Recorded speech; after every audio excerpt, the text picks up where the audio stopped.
Lavhamiz ham sizlarni befarq qoldirmaydi degan umiddamiz. Zero ushbu lavhamizda san'at e'tirof etiladi, aniqrog'i tasviriy san'at uslublari, yo'nalishlari borasida so'z boradi. Surat chizish inson paydo bo'libdiki, unga hamrohlik qiladi. Qayerda, qaysi xalqning zamirini, tarixini o'rganmay, tasviriy san'at o'ziga xos o'rin tutganiga guvoh bo'lasiz. Albatta, aynan yapon tasviriy san'at ham tarixda mana shunday sezilarli, chiroyli iz qoldirgan deya bemalol ayta olamiz.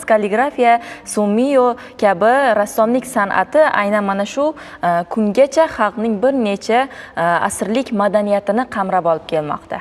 Darvoqe, Urganch shahridagi O'zbekiston zamonaviy san'ati muzeyida yaponiyalik rassomlar asarlari ko'rgazmasi bo'lib o'tmoqda.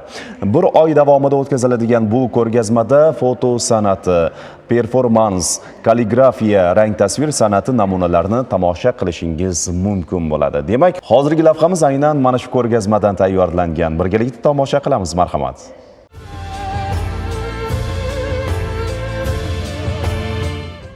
Kalligrafiya, sumie kabi rassomlik san'ati Xitoyda paydo bo'lgan. Keyinchalik Yaponiyaga kirib kelgan. Sumie san'at turini nomidan ham anglash mumkin. Sumi tush, tasvir degan ma'noni bildiradi. Bu san'at turini Yaponiyada avvalo aristokratlar va samuraylar o'rganishgan.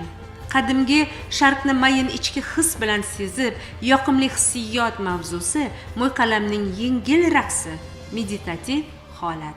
Hattotlik, ikebana, she'r tuzilishi hammasi birgalikdagi san'at bog'i.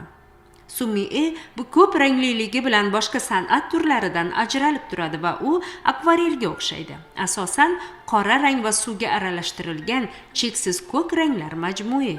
Bunda asosan texnika va faylosuflarcha ma'no juda muhim. Shuningdek, bu rassomlik san'atida spontanlikning bajarilishi, mo'yqalam orqali bo'yoq berilgandan keyin buni olib tashlash yoki to'g'rilashning iloji yo'q.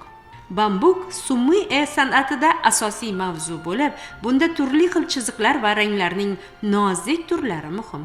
Yapon kalligrafiyasi yoki shoda tamayuli juda oddiy. Bambuk cho'tki siyohga botiriladi va guruch qog'ozga ierogliflar chiziladi. Yaponiyada shoda odatiy tasviriy san'at darajasida qadrlanadi. Haiku esa she'riyatning tabiat va insonni bir butun qilib ko'rsatuvchi milliy shakli. Ikki predmet ham sharq estetikasi tamoyillaridan birini aks ettiradi, oddiylik va nafislik uyg'unlashuvi. Bunday mashg'ulotlar yoshlarni ko'p asrlik madaniyatni qadrlash va hurmat qilishga o'rgatadi. Ideal qog'oz Yaponiyada bu